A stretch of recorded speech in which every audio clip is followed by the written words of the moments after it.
Bueno, vamos a empezar. Hay 11 de ustedes ahora. Buenos días. Buenos días. Voy más o menos a cambiar el orden de lo que está en su texto, en el libro. Porque enseguida de que vimos el transporte de los gases en la sangre, había que ver hipoxia. Sin embargo, para entender hipoxia hay que entender los mecanismos reguladores de la respiración. De tal manera que eso voy a hacer ahora, que debe de quedar claro ayer que ya conocemos cómo se lleva el oxígeno hasta los tejidos y cómo el CO2 va de ahí hacia el pulmón.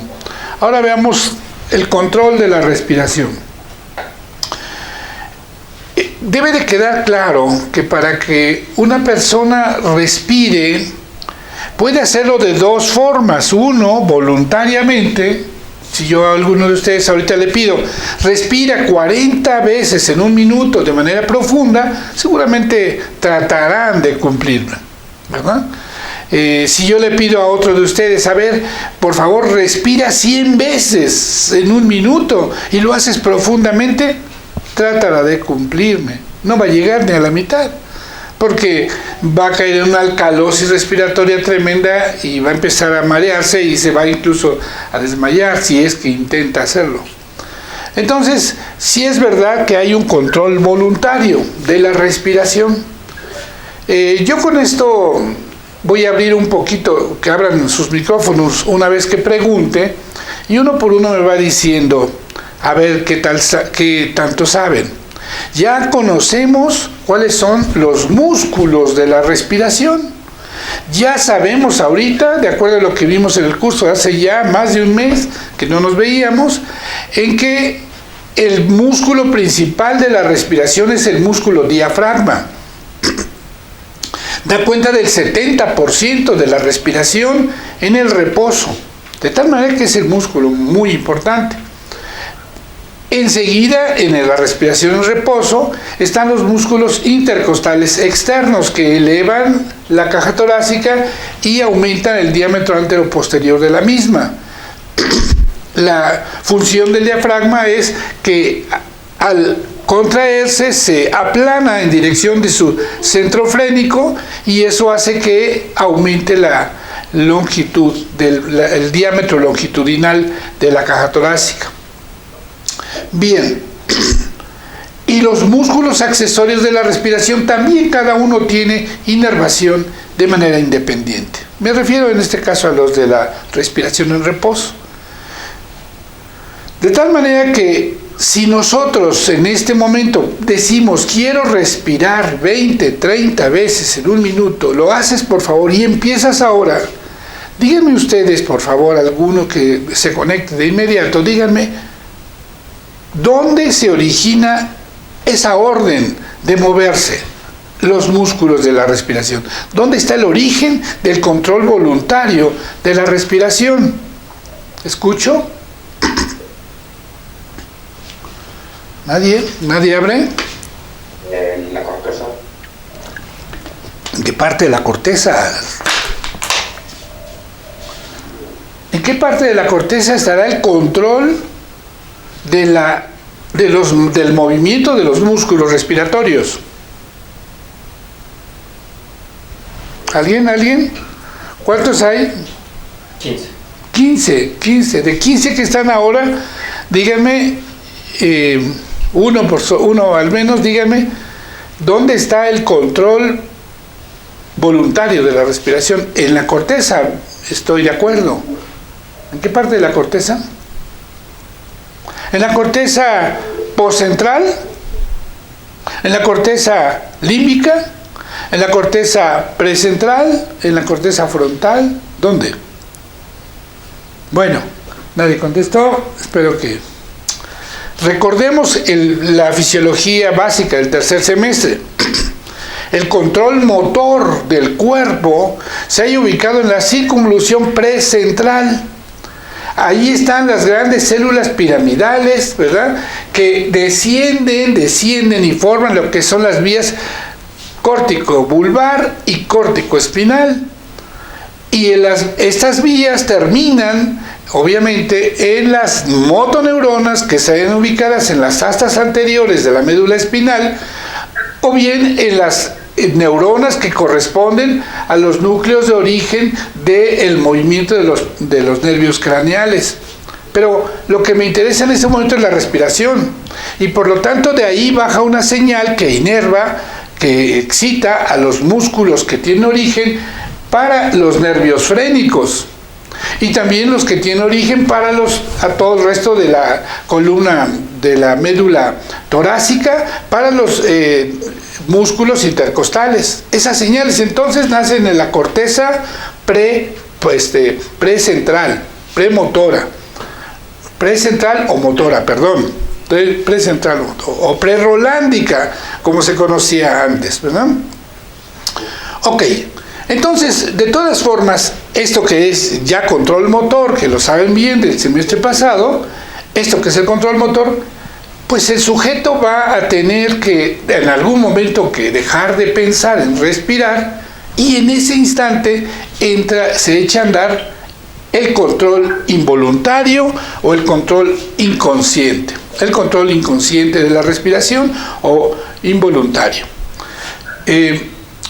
Este control inconsciente o voluntario se haya ubicado en varias estructuras del tallo cerebral, en varias.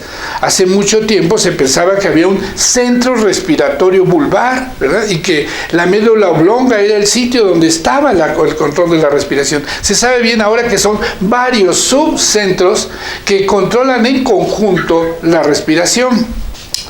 Bueno, en esa lógica, ¿verdad?, vamos a ubicar esos centros o esos sitios donde se controla la respiración. Y también, para que esta parte del curso quede muy claro, vamos a ir ubicando cuáles son los mecanismos que modifican estos controles de la respiración.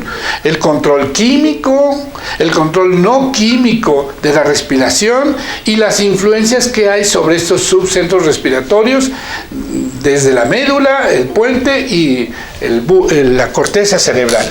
Bueno, ahí va. Si nosotros hacemos un corte de el tallo cerebral, más o menos a nivel de por arribita de las pirámides vulvares, ¿verdad?, antes de que llegue la protuberancia, tendría más o menos este corte. A ver, cálmate, es un feo corte. Ahí están las pirámides vulvares. Yo voy a tener aquí, por supuesto, si hago ese corte, ese nivel, tengo el origen real del 12º par craneal. ¿Cuál es el 12º par craneal? Por favor, ahí me lo dicen. El hipogloso, correcto. A ver, ¿solamente está Víctor conectado? Pregunto. No, ¿verdad? ¿Alguna otra persona por ahí? Aquí tengo, en este lado, tengo el origen real del 5º par craneal. ¿Cuál es ese? La clase tiene el facial, perfectísimo. Perfecto. Aquí están las pirámides vulvares, ¿verdad? Y yo tengo aquí un núcleo que se llama núcleo ambiguo. El núcleo ambiguo ya lo vamos a estudiar un poco. De hecho, ya lo vimos cuando hablamos de control bueno, no lo vimos nosotros en particular, lo vi en el otro grupo, ¿verdad?, cuando hablamos de los controles del nervio vago sobre diferentes estructuras. Y aquí tengo el núcleo reticular lateral. ¿Ok? Bueno, aquí está la oliva inferior, de ambos lados, en fin, aquí ya no voy a hablar más de las otras estructuras, me interesan estas dos. Porque entre una y otra, en la parte más alta del bulbo raquídeo, ahorita voy a hacer un corte distinto acá, existe una estructura en particular que si yo hago de esto una rebanadita, una pequeña rebanadita, y la llevo a una cajita de Petri o una cajita donde le pongo todas las condiciones de agua y demás, soluciones para que esté ahí, y acerco un microelectrodo y violo a esta célula, a este tejido, en esta zona, lo que voy a registrar ahí en mi osciloscopio es algo así. A ver si se logra ver. ¿Sí? ¿Sí se ve? Que esta estructura se despolariza y genera potenciales de acción de manera automática. No, nadie lo está excitando y está descargando más o menos a una frecuencia entre 12 y 20 por minuto. Esta frecuencia que yo encuentro en este sitio, ¿verdad?, entre 12 y 20 en un minuto, me indica, ¿qué me puede indicar si esa frecuencia de descarga automática, sin que nadie lo excite? ¿Qué me puede indicar que es esta zona?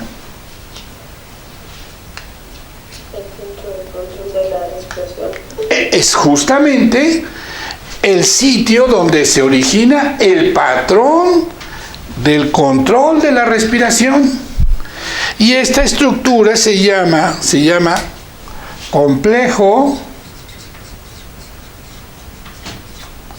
pre-Bötzinger, o el Bötzinger, como muchos lo conocen.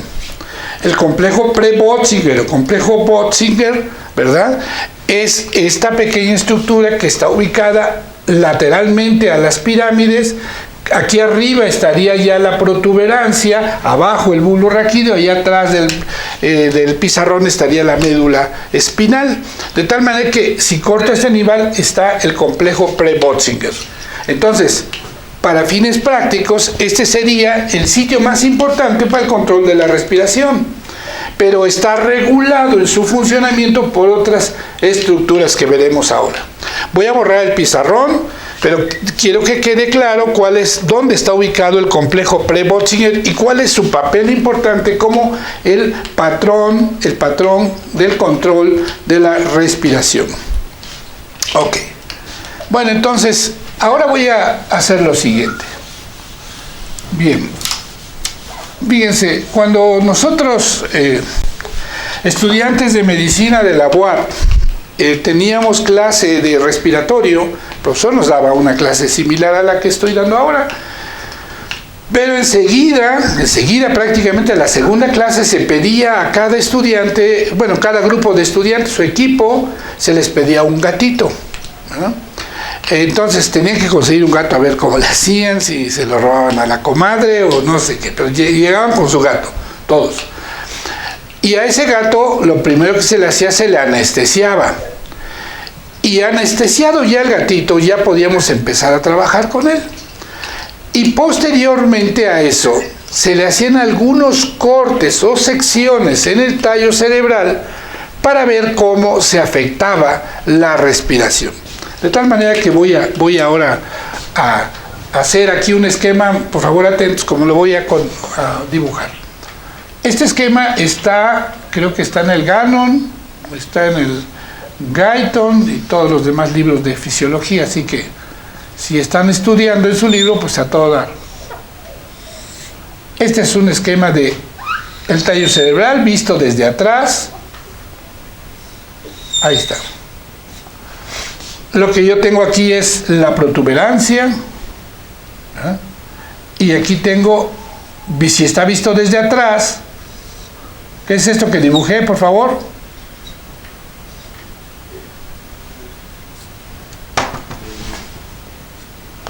Eso es el cuarto ventrículo. El cuarto ventrículo, ¿correcto? Vamos a poner un poquito más claro. Ahí está. Ahora, en esas condiciones, si yo estoy viendo hacia allá, yo encuentro que en el tallo cerebral, existe un grupo de neuronas, así alargado, que son en estos sitios, en este grupo de neuronas, nacen neuronas que van contralateral e ipsilateral a inervar a los músculos inspiratorios y expiratorios. Voy a quitar mi neurona porque si no me va a llenar de condiciones, pero entiéndase por favor que a partir de este sitio salen neuronas que tienen esta condición, a ver si se entiende. Esta neurona va y excita a músculos inspiratorios, pero a su vez tiene una conexión con otra interneurona inhibitoria, ¿verdad? Esta es excitación, y esta es inhibición, e inhibe a los músculos expiratorios. Es un tipo de inhibición por inervación recíproca, ¿ok? Y de esa manera, esta cuando se excita también tiene su interneurona e inhibe a la propia. De tal manera que los circuitos están en retroacción, uno inhibe al otro y cuando este actúa, inhibe al siguiente. De tal manera que siempre va a ser alternada la respiración. Pero a estas neuronas, para que funcionen, requieren que les llegue información. Y aquí es donde tendríamos nosotros lo que hace un momento vimos como complejo Pre-Bötzinger. Si se escucha como estoy hablando, porque no estoy hablando a la cámara, entonces me preocupa que no me escuchen. Ahí va. Yo tengo aquí a este grupo de neuronas corresponde a un subcentro de la respiración que se llama el grupo dorsal respiratorio, ¿sí? Grupo dorsal de la respiración. Y tengo aquí, a un lado del cuarto ventrículo, otro grupo de neuronas igualmente inspiratorias y expiratorias que se llama el grupo ventral respiratorio. Quiere decir que si estoy viendo el bulbo raquídeo, la médula oblonga por atrás, estos estarían prácticamente en la parte de adelante y estas estarían en la parte posterior. Esa sería la condición de este sistema. En conjunto son los subcentros de la médula oblonga. Y tengo también aquí, ¿verdad?, cerca de los núcleos de Colliker-Fuse, ¿verdad?, un conjunto de neuronas que se conoce como centro neumotáxico. Este centro neumotáxico es un subcentro respiratorio y ahorita vamos a ver cuál es su papel. Bueno, entonces este es un esquema general del tallo cerebral y ahora lo que vamos a hacer es que en el experimento del laboratorio le voy a pedir a uno de ustedes que ya anestesia al gatito haga algunos cortes en la respiración. Conecto primero al gato a un espirómetro, de estos que vimos en la clase, que eran una campana invertida y otra campana donde había agua como sello, y subía y bajaba y movía una palanquita y graficaba. De tal manera que este gatito está conectado y está respirando normal, inspiración, expiración. Ahora, si a este gato voy a ir haciendo, este es el gato de la mesa 1. El gato de la mesa 1 le corto la médula espinal por abajo de C5. Le corto fíjense que no quiero sacrificar al gato de balde. Quiero saber qué ocurre si yo corto a ese nivel. Dígame cómo se modifica la respiración si yo corto abajo de C5. Pues ya no tendría una respiración inconsciente, ya tendría que ser voluntaria y tendría que ser un poco forzada. No, fíjate que aunque fuera voluntaria, ya no habría señales más abajo de C5. ¿Qué hay entre C5 y C3? El nervio frénico. Son los nombres para el nervio frénico. Correcto. Entonces yo tengo que, si corto abajo de C5, con toda seguridad la respiración se tornará dificultosa, pero se mantendrá, ¿están de acuerdo? Porque tengo los nervios frénicos y tengo el 70% de la respiración funcionando en reposo.